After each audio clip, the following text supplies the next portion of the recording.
School plays are supposed to be fun, singing, dancing, maybe a lesson or two, but not in Kenya. This week, a school play has caused national drama. Police have been involved, students have been harassed. Please tell us what has happened inside there. Can you please tell us what has happened inside there? We were harassed by the police. Yes. Media persons have been mishandled and even tear gassed. And it all started with one phone call from the State House. It actually all started with Evangelist for State House Rachel, when she had sent, I don't know, a message, because that's her school, by the way, when she had sent a message to the headmaster, I don't know what, saying, they cannot perform this play at the Nationals, what. Echoes of War, a school play that the government does not want you to see. Who must go? Zakayo must go. He must go.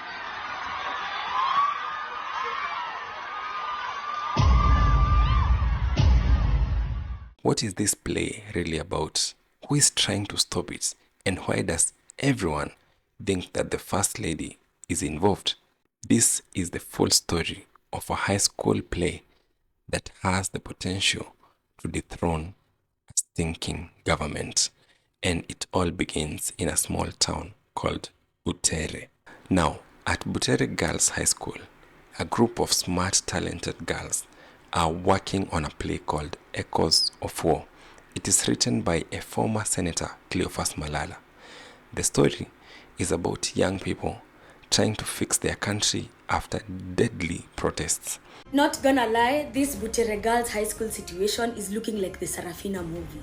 And it's called Echoes of War, and it highlights the current situation. So mnakumbuka tukiwa high school tulikuwa tunaambiwa fasihi ni kioo cha jamii. So there was a play that was made about the current regime and how the Gen Zs are fighting actively against the current leader. It doesn't mention any names, but it feels very real. So hii play ilianza kuperformiwa sub-county, ikaenda county, ikaenda regionals. No one knew about it. No one cared. But then it gets to the nationals and everything changes. They are told to stop. They are sent home and they are not given any reason. Then a shocking report comes out. Someone from the State House made the call. No one confirms who made the call, but people start talking. Could it be the First Lady, Rachel Ruto? She went to Butere Girls herself. She visits often. She supports the school. She even helps set up tech projects there. And indeed, by the grace of God, I was called to Butere Girls. And when I went to Butere Girls, I remember we used to drive many kilometers to go to school. And I really appreciated that school, maybe because I had not been to any to compare. So, is she trying to protect the school image, or is she trying to stop a play that hits too close to home? No one knows for sure, but the rumors spread anyway. So clearly ilikuwa na high court order yenye ilikuwa na basically inasema that these girls have to perform this play, and it's called Echoes of War. And you know what? The girls who are already at home now have to go back to school. They have to go back to rehearsing again. And the day comes when they have to travel to perform their play at the big stage. But when they arrive, problems begin. The reporters are blocked at the gate. Journalists are told not to film. Even Edu TV, government's own channel, is barred from recording. The students are told they can't use microphones or even speakers. What happened was, tuliambiwa tukuje to perform. We have no deckers, no props, no nothing. We have no sound. And outside the festival, the writer of the play, Cleophas Malala himself, is stopped by police. He says over 50 officers surrounded him. Imefika mahali Kenya mnani arrest because naandika play. Marubu. Nakuja na polisi 50. Nimefanya makosa gani? Kuandika. You are arresting me because of writing a play.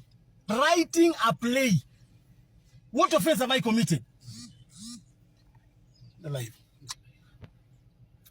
What mistake have I committed? Tell me, Marubu. When this year? Niambie, DCIO, mnatumika kuarrest mtu ameandika play. He gets arrested, gets frustrated, and later he gets released unconditionally. But inside the hall, the girls walk on stage. They sing only the national anthem. Then, nothing. They walk off. No play, no lines, no performance, just silence. Everybody is confused. But most of all, the students are upset. They feel blocked. They feel shut down.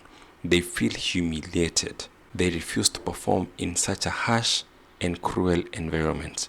And they also choose not to perform without their trainer, their director, who was at this time locked outside. We don't have our director. He is the one who wrote the play. We need him to see us perform. We have not seen him. We have not seen him. We have not performed. We went off the stage tukaambiwa tuingie kwa bus tutoke tunarudi shule. And sisi tunaona that it's not fair. It's not fair to any one of us because we are like the other children. We also have a right. Tumetoka nje tumekuja huku tunajaribu kuonyesha what is in our minds, how we truly feel. The police wanaanza kutupa tear gas, wana to attack. Like, really? Is that how you treat children? But wait, here is a twist. Just last year, the former deputy president, Rigathi Gachagua, said that President Ruto does not want to be praised in every performance. In fact, he said that President wants honest feedback, not just clapping and cheering. So, if that's true, why is this honest play being stopped? The whole thing about this is it's talking about Nabi, the corruption around Nabi. What a terrible leader he is at the high school level. And now Butere girls have been made famous. Apparently they've already left the premises. Tear gas was being poured. As in, everyone is even calling this now the Kenya's Sarafina moment. Who is advising these guys? Why is the president so sensitive? Why are they so sensitive to people's words? It's because they're so involved in word wizardry and spell work that they know the damage that a bunch of girls speaking against the president can do. I mean, it's crazy because now that's all we're talking about today. Many leaders have spoken out.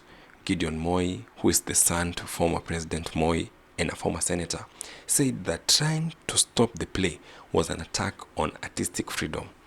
Even ordinary Kenyans on social media are saying the same thing. Let the kids speak. Let them perform. Silencing the children is an attack on their freedom of speech. This is not just about students on stage. It's about what happens when young people tell the truth and the powerful don't like it. It's about how a phone call can be used to intimidate millions of people to keep quiet and not tell their side of the story. And it is a reminder that in Kenya today, young people and politicians are in collision. So, a few questions that we must answer. What does all this mean for Kenyans? You see, all the set books we did was a reflection of what goes on everywhere in the world. Kigogo, mstahikime, kifo kisimani. Now a play is now a problem. A whole government is triggered by 16-year-olds. When students speak the truth on stage, the whole country watches. And when that truth is shut down, it raises even bigger question. What is the government so afraid of? Kids should be taught how to respect the president. Watoto hawafai kujihusisha na mambo ya politics. Set book ulikuwa umefanya ilikuwa imeandikwa nini? Come forward and tell me what themes were tackled in those set books them ulifanya. Quickly. People, you did Betrayal in the City by Francis Mbuga. Waswahili husema fasihi ni kioo cha jamii. If the Kenyan politicians do not like what they are seeing in this mirror, can they change the actions of the man in the mirror? Period. Echoes of War is not just a school play. It is a reflection of Kenya's struggles. And now, it's also a symbol of censorship. One thing is clear. The government will do whatever. As a matter of fact, it is willing to go to whatever lengths to silence its critics. And that is dictatorship. If you found this story fascinating, please consider liking this video and subscribing.